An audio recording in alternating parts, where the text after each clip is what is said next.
আসসালামু আলাইকুম। এই ভাইরাল বেবি প্যান্টির কাটিং ও সেলাই ফুল টিউটোরিয়াল তোমাদের সাথে শেয়ার করব। তো স্কিপ না করে ফুল ভিডিওটা দেখার চেষ্টা করবা, ইনশাল্লাহ তোমরাও শিখতে পারবা। তো এখানে আমি 2 পার্ট সাইড ভাঁজ করে একটা কাপড় নিয়েছি। এটা হচ্ছে 1.5 থেকে 2 বছরের বেবির জন্য। তো কাপড়ের বন্ধ সাইডটা আমার নিজের দিকে রেখে খোলা সাইড অংশটা বাহিরের সাইডে দিয়ে দিয়েছি। আর আমি কাপড়ের লম্বা নিয়েছি 13 ইঞ্চি পরিমাণ। তোমরা চাইলে কম বেশি করতে পারো, আমি একটু বড় নিয়েছি। আর এখানে আমি কোমরের অংশটা নিয়েছি 8.5 ইঞ্চি পরিমাণ। আর কোমরের থেকে নিচের বরাবর যে খোলা অংশটা আছে ওটা আমি নিয়েছি 7 ইঞ্চির। নিচের দিকে আমি হাইয়ের মাপ নিয়েছি 3 ইঞ্চি। এখানে তোমরা চাইলে কম বা বেশি নিতে পারো, কোনো সমস্যা নাই। তো এখানে মেজারমেন্ট এর আর ওই মেজারমেন্ট চক দিয়ে দাগ দিয়ে মিলিয়ে দিচ্ছি। এটা হালকা রাউন্ড শেপ দিয়ে দিতে হবে, না হলে সুন্দর আসবে না।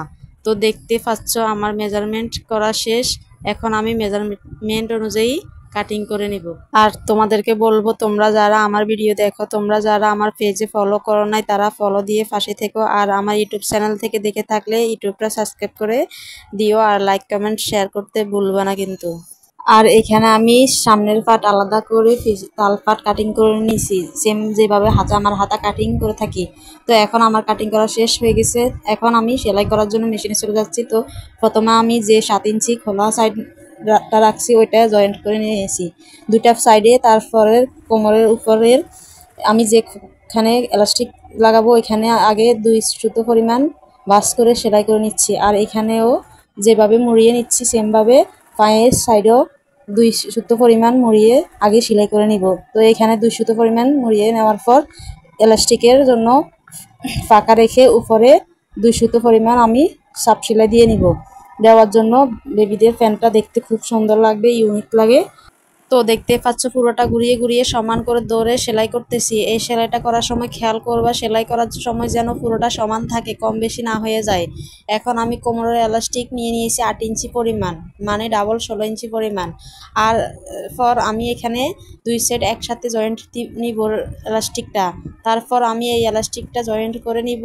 তো দেখতে পাচ্ছ যতটুকু বাড়তি কাপড় রেখেছি তার ভেতরের এলাস্টিকটা দিয়ে টাইট করে ধরবো। টাইট করে ধরে যতটুকু কাপড় বাড়তি থাকে তা আমি বাহিরে রেখে সেলাই করব। কিনার বরাবর সেলাই করে ভেতরে লুজ হয়ে যাবে, তাই আমি সেটা করব না। আমি টাইট করে ধরে হাত দিয়ে চাপ দিয়ে ধরে এলাস্টিকের সাথে সাথে সেলাই করব। একটু কাপড় বাড়তি থাকলেও কোনো প্রবলেম নাই। এটা খেয়াল করতে হবে এলাস্টিক যেন লুজ না হয়ে যায়। লুজ হয়ে গেলে দেখতে কিন্তু একদমই ভালো লাগবে না।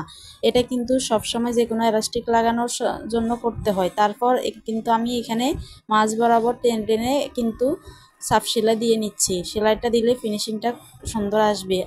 তোমরা চাইলে স্কিপ করতে পারো। আর মোহরির যে সাইডটা ছিল সেই সাইডটাও সেমভাবে কোমরে এলাস্টিক যেভাবে করছি সেমভাবে 2 সুতো ফার্স্টে মুড়িয়ে নিয়ে তারপর এলাস্টিকটা ভেতরে দিয়ে ওই সেম নিয়মে এখানেও সেলাই করব, যেন এলাস্টিকটা টাইট থাকে, কোনো রকম কাপড় বাড়তি রাখা যাবে না। তো আমি 2 সাইডে এলাস্টিক লাগিয়ে নিয়েছি। আর এখন শুধু হাই জয়েন্ট দেওয়া বাকি আছে। হাই জয়েন্ট দিলে কিন্তু প্যান্টটা রেডি হয়ে যাবে। তো তোমরা যারা আমার ফুল ভিডিওটা দেখছো তোমাদেরকে অনেক ধন্যবাদ। তোমরা কে কে আমার ফুল ভিডিও দেখছো কমেন্ট করে জানাবা। আল্লাহ হাফেজ, সবাই ভালো থাকবা। আর প্যান্টটি কেমন হয়েছে তোমরা জানাবা।